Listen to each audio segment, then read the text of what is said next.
Yung mga iba ho dito, hindi nyo alam bakit ka nandito. Yung iba malamang bad trip pa rin. Baka yung iba yung mukha dito, mukha na-molest ka dyan. So, ibig sabihin ho, first timer ka. Okay, isa lang ho, ma-advise ko sa lahat ng first timer, medyo bad trip pa po, isa lang po, move on po. Okay, bakit ko ho tinasabi yun? Kasi nung first time po ko na-invite, ganyan din po naramdaman ko. Sobrang bad trip po ko nung na-invite ako. Bakit po? Ako po kasi yung tipo ng taong sobrang hirap invitean. Inabot po ko ng 2 buwan bago po ko nayaya ng kaibigan po. Ng kaibigan ko, ganun po ang katinding invitean. Bakit po? Every time niyaya ko kasi ng kaibigan ko, sagot ko lagi, wala akong time or busy ako. Bakit po? Bigyan ko konting background sa akin. Estudyante ho ko na-invite ako. Bakit hindi ako na-invite? Actually, UST student po ako. Hindi po ako nakapag-aral sa UST dahil mayaman kami. Actually, kaya po ako nakapag-aral sa UST. Scholar po kasi ako ng UST. Player po ako ng table tennis. Dahil varsity po ako, para makakuha ng scholarship, kailangan ko mag-training. Ang training time ko po from 7 a.m. to 11 a.m. Ang klase ko naman po from 1 p.m. to 7 p.m. Ibig sabihin po, simula 7 ng umaga hanggang 7 ng gabi, nasa eskwelahan po ko niyan. After school ko po, umuwi po kagad ako sa Dangwa, tumutulong pa po ako sa nanay ko sa pagtitinda ng bulaklak. Ganun po ang kabisi. Kaya every time niyaya ko kaibigan, extra income, part-time job, pagkakakitaan, sagot ko lagi, wala akong time. Alam niyo po, dumating yung time ng kaibigan ko, halos pag nakikita ko, iniiwasan ko na po. Dumating yung time ng kaibigan ko, nakasalubong ko, hindi ko alam kung sinasadya niyo, nagkataon lang. Sobrang gigil-gigil, nanginginig pa, excited, sobra, Dan, gumagano, sabi ko, bakit ano meron? Dan, sumama ka sa akin. Sabi ko, bakit ano meron? Dan, sumama ka sa akin, yayaman na tayo. Yung narinig ko yung word na pagyaman, alam sabi ko sa kaibigan ko, pare, nasisiraan ka na ng ulo. Bakit po? Hindi na ho pumasok sa utak ko yung word na pagyaman. Feeling ko po, ang chance ako na lang yumaman is makapag-abroad or tumama ho sa loto. Yung alam po, imposible naman ako tumama sa loto kasi hindi naman po ako tumataya. Hanggang one time ho, yung kaibigan ko, lagi ko niya, nire-reject ko pa rin. Hanggang one time lumapit ho sa akin kaibigan ko, dahil sumama ka sa amin, papakilala ko sa iyo, chicks. Parang ipapakilala ko sa iyo, chicks, hindi ordinaryong chicks. Yung ipapakilala ko sa iyo, chicks, FHM model. Aaminin ko na yung totoo, wag lang lalaki ang ulo mo. Sabi ko, bakit naman lalaki ulo ko? Hindi, para ito yan eh. Sabi ng kaibigan ko sa Dan, yung ipapakilala ko sa yung FHM model, kaya kita kinukulit, ang totoo nun, may crush siya sa'yo. Yung narinig ko, may crush sa akin ng FHM model, payag kagad daw. Kasi inisip ko FHM model, pag yun naging girlfriend ko, lahat na napapanood ko sa YouTube, gagawin ko lahat sa kanya. Kaya sabi ko sa kaibigan ko, sige tol, saan ba yan? Sabi sa kaibigan, Ortigas Podium daw ulit. Yung narinig ko Ortigas Podium, nagtaka na naman po ako. Bakit ako nagtaka? Sabi ko sa kaibigan, teka tol, parang may mali. Bakit yung niyayaya mo ko, lagi Ortigas Podium ang niyayaya mo sa akin? Sabi ng kaibigan ko sa Dan, ang Ortigas Podium, yan ang tambayan ng sosyal at mayayaman na tao. Palibasa ka, dukha ka, pulubi, hampas lupa, dugyot, hikaos, may gulong ang bubong ng bahay. Hindi mo alam yan. FHM model ang i-date mo. Alam nga i-date mo yun, Bergutes, correcto pa, ikaw masaksak yan dun. So ako naman, nalait ako, oo na lang ako. So, to make the story short, pupunta lang ako ng podium. Sabi ng kaibigan ko, Dan, please be on time, 4 p.m. Dapat nandun ka. So, hindi ako masyadong excited. 2 p.m. pa lang po, nandun na ako. The next question, sabi ko, dito na, me, where na you? So, dumating ho yung kaibigan ko, sobrang nagmamadali pa. Sabi ng kaibigan ko sa Dan, napakaswerte mo yung araw to. Sabi ko, bakit ako swerte? Dan, yung ipapakilala ko sa FHM model, may event sila ngayon. Sabi ko, anong event? May mag-walk sila. Paano mag-walk? Mag-ramp modeling sila. Naka-brat tibak lang. Yung narinig ko, brat tibak lang. Alam mo, ginawa ko sa kaibigan ko, niyakap ko kagad. Pare, tunay ka talagang kaibigan. Alam mo, sabi ko sa kaibigan, tol, tara, saan yan? Doon din, lakad kami. So ngayon, naglakad ho kami, papunta sa Uno na. Doon nga ba naglalakad ako, nakita ko, habang palapit ako sa opisina ng Uno, ang daming tao. Sabi ko, pare, maraming taong yan. Pare, yan ang mga atin, ng FHM, beben. So sabi ko, sarili ko, grabe talaga sa Pilipinas, basta FHM, dinudumog.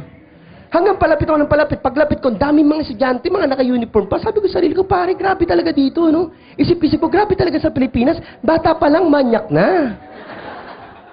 Hanggang sa pagpasok ko, to make the story short, pinupupo ko dyan sa pinaka-alpian. Sir, kung saan ka nakaupo, dyan ako nakaupo. Sabi ng kaibigan ko, sabi ko, bakit ganito? Parang may whiteboard, may mga produkto, pare. Sabi sa kaibigan ko, Dan, ganyan talaga ang VIP event. Exclusive event to for Uno. Napakaswerte mo, nabigyan ka ng tsansa. Sa harap ka pa nakaupo.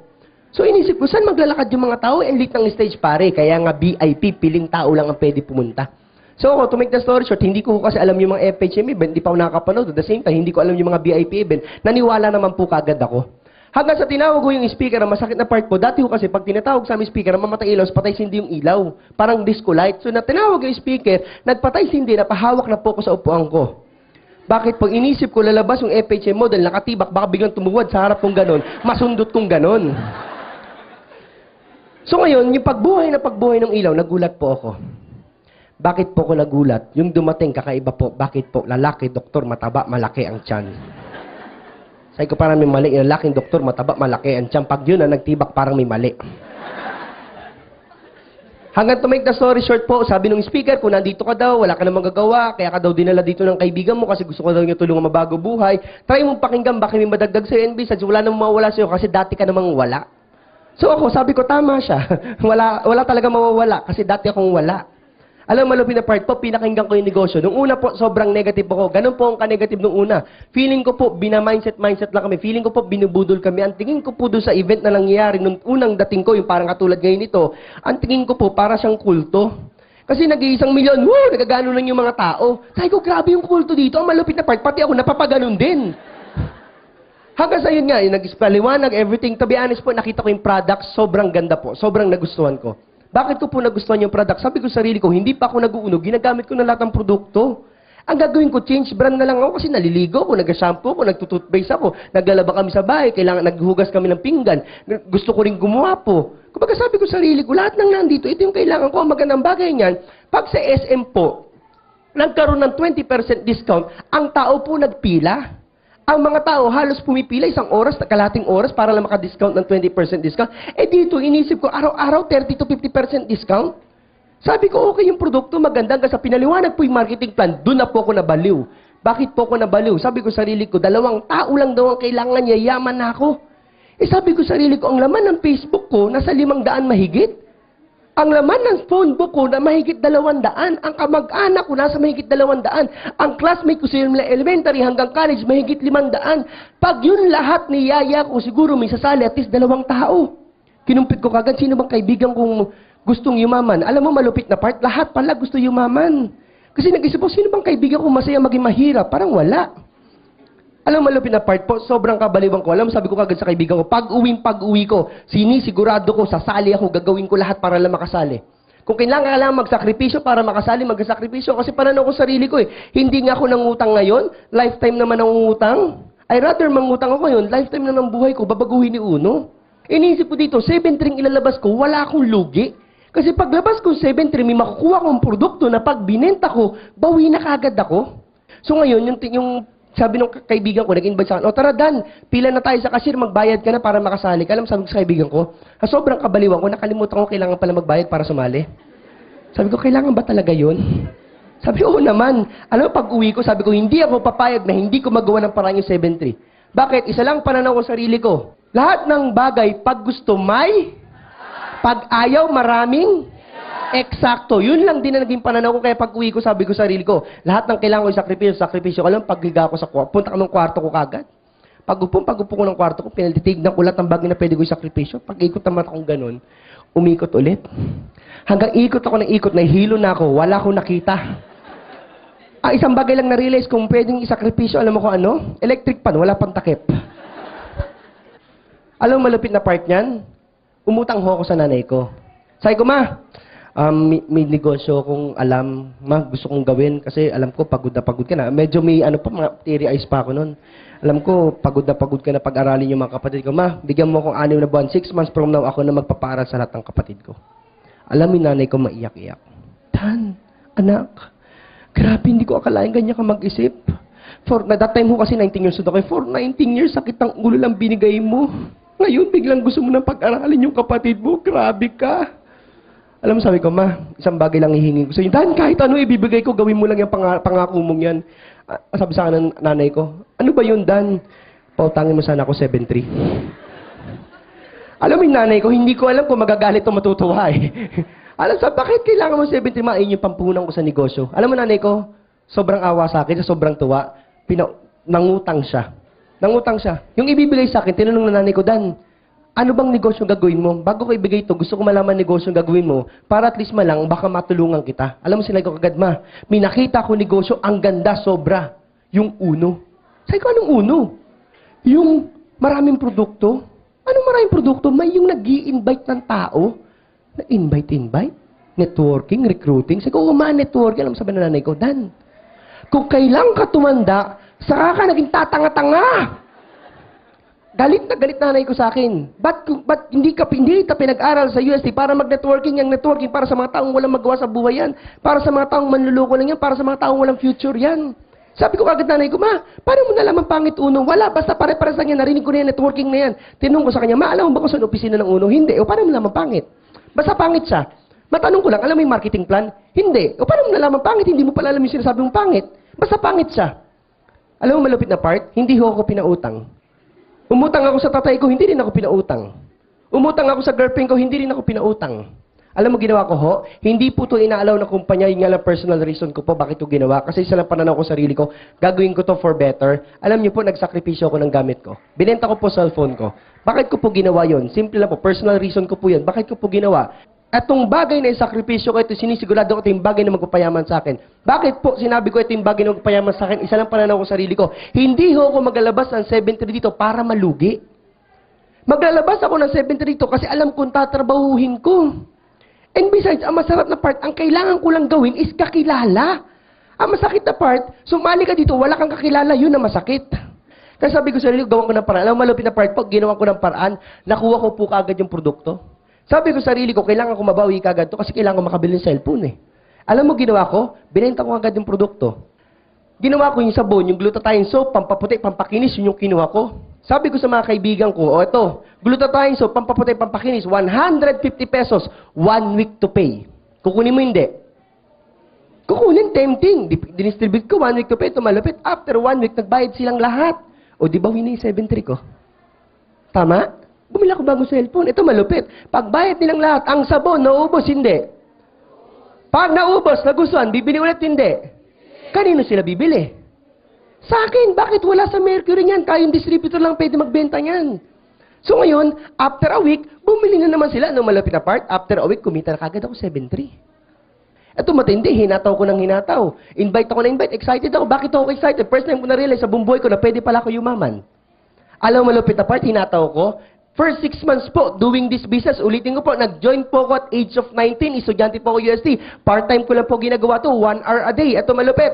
After 6 months po, doing the business, nabili ko po kagad yung first car ko, Toyota GLI. Grabe, no? Alam mo, malupit na part po, after 2 months, binenta ko po yung Toyota ko, bumili po ako bagong kotse, doon na po ako nabalo. Bakit po? Ford Expedition na po yon. Alam mo, malupit na part, sabi ko sa sarili ko, pagkakuha coach ko, baliw na baliw ako, sabi ko sa sarili ko, sinisigurado ko lahat ng tao sa amin, ang tingin sa akin, big time na. Alam mo, derive ko expedition ko, parating ako sa lugar namin, takbo lahat ng kaibigan ko.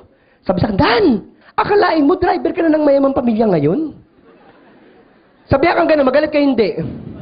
Talaga, munti ko sila masagasaan, buto na lalo, kaibigan ko sila.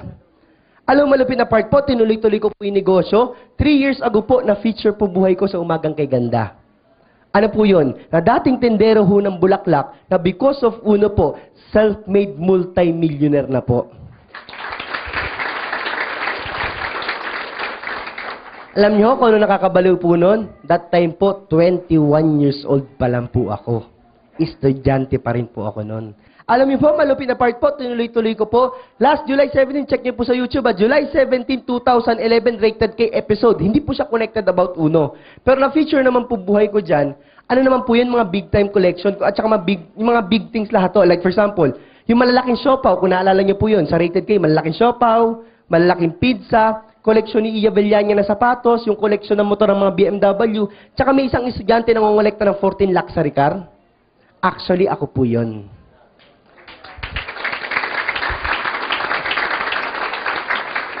Pinakita po na lahat, yung lahat na naging coach ko, yung BMW ko po, yung Porsche ko po, yung Benz ko po, even po yung naging Jaguar ko, pinakita po dun lahat. Alam mo nakakabalo na part? That time po, 23 years old pa lang po ko. Sino ko para mag-drive ng mga ganong kotse?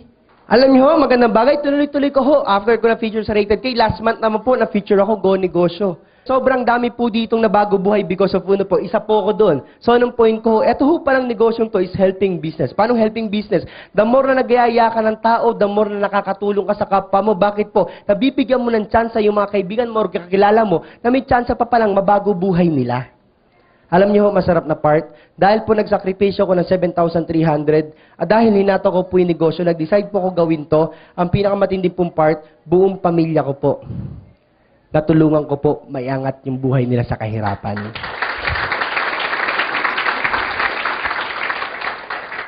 Siguro po sa mga tao dito, kung ikaw sakto ka sa buhay mo, mayaman ka, hindi ka naghihanap ng ibang extra income, try nyo po tignan yung mga tao sa paligid nyo. Bakit po? Pag yun po yung mga yun, nayaya nyo po dito, natulungan nyo mabago buhay, lahat po yan magpapasalamat po sa atin. At the same time, tip ko po sa mga first timer po, wag ho muna kayo magkwento na magkwento. Kasi yung iba ho, kaya nahihirapan, hindi ho member, nagkukwento kagad sa kakilala. Paano nagkukwento? Pagka excited, ato mentality. Sabi yung mga ibang hindi member, hindi muna ako magaya. Bakit hindi ako magaya? Ay, hindi muna ako sasali. Bakit daw sasali? Mag-i-invite muna ako ng dalawa. Pag sumali itong dalawang to, saka ako sasali.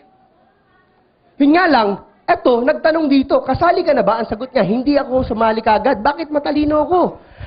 Nanigurado muna ako ng dalawang tao bago ko join. Sabi ngayon nito, pwede pala yun. Magaya nga rin, hindi rin kagad sumali. Hindi rin kagad sumali. Eto, malupit, nagtanong to ngayong apat, kasali na ba kayo? Hindi pa kami kasali. Bakit matalino ako? Nagaya muna ako ng dalawa bago ko sumali. Eto, malupit, pwede pala yung ginaya ng ginaya. Alam mo matinding part? Nagkaroon sila ng malaking grupo. Nag-welcome pa, nagbibilog-bilog yan, nag-aho pa sa labas. Ito malupit, nagtanungan. Sinong kasali? Wala. Anong point ko? Wag ho tayong sigurista. Bakit po? Wala hong tumama sa lotong hindi ho tumataya. At the same time, naniniwala ho kayo sa karma? At tawag ko dito, karma. At the same time, wag ho muna kayo magkwento. Kasi yung iba kasi sobrang excited, ganito, pag nakita ka kilala, Dan, okay sa kaibigan, pare, meron akong alam negosyo, yayaman tayo, paano yan? Maglalabas ng 70 tapos yayaman na. Siyempre tao ho, pag narinig yung paglalabas ng pera, yayaman na, nagdududa ka agad. Paano yan? Siyempre, dahil bago ka, hindi mo mapaliwanag. Basta siya, yung ganun-ganun, parang malunggay, pag nagkamalunggay, yayaman daw. Hindi mo mapaliwanag. So, ang tao matanong. Pag yung tanong hindi nasagot, magiging negative po kagad. So, anong tip ko po? Bakit huwag kayo magkwento? Gawin niyo lang po, dalihin niyo po sa amin, kami hong bahalang magpaliwanag. Alam niyo masarap na part? Ang trabaho niya lang po, ipakilala niyo sa amin yung kakilala niyo. Hindi niyo ho kailangan magpaliwanag kasi kami po ang magpapaliwanag sa inyo. Okay po ba yan? Yes. O, siguro, last, ko po, sa mga distributor na gusto kagad join, gusto ko lang malaman, sino yung taong gustong-gusto sumali kagad? Sige, taas kamay, yan. Okay, sige, wag ka mahiya. Alam mo, good mood ako ngayon, baka mamaya sagutin ko yung pambayad mo. O, taas kamay, sino yung gusto sumali? O, yan, medyo marami, ito tip ko sa inyo. Join po kayo kagad. Bakit po? Maraming advantages. Ito po, bigyan ko idea. For example, ito po yung nag-invite sa inyo. Yan, si Upline. Sample, si Upline. Ngayon, sumali ka, nandito ka si A. Okay? Sa kabila, si B. Halimbawa, ito ka, si A. Ikaw to. This is you. Pag si Upline, may na-invite na bago, hindi niya pwedeng ilagay dito, bawal na yan. Bawal na ilagay ito, bawal din sa taas, bawal na yan. Anong point ko? Ilalagay kagad sa ilalim mo.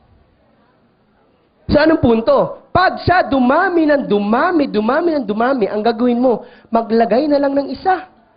Pag naglagay siya ng isa, itong nilagay mo, nag-invite, o 1.5 ka na lang ng 1.5. Eto tanong, paano ka ngayon natulungan? Sino lang in-invite mo? Isang tao lang. Alam mo, masarap na part po dito po sa negosyo namin, helping business. Paano helping business? No choice po kami. Pag nag-invite kami, hindi po namin pwedeng ilagay sa taas namin. Isipin mo, sumali ka, nilagay kita sa taas ko. Di ko pa yung naging upline ko. So no choice po kami, ilalagay namin sa ilalim. The more na marami kang kasama, the more na marami kang grupo, the more ho na maraming sasali or maraming makatutulong na maraming tulong na maibibigay sa iyo. Ganun po yung kaganda. Kaya kung gusto ka agad, join ko agad kayo. Bakit? Wala namang difference. Sumali ka ngayon, next week, next year. Pare-pares naman po 7-3 yan. Yun nga lang ang masakit na part. Baka yung taong pwede mo maunahan, ikaw ang maunahan. So, anong punto ho? Ngayon pa lang po, simulan na po kagad namin. Simulan na po kagad natin. Huling salita po, pag ginawa niyo po to, salitang tulong po ibibigay namin sa inyo. Maraming salamat po.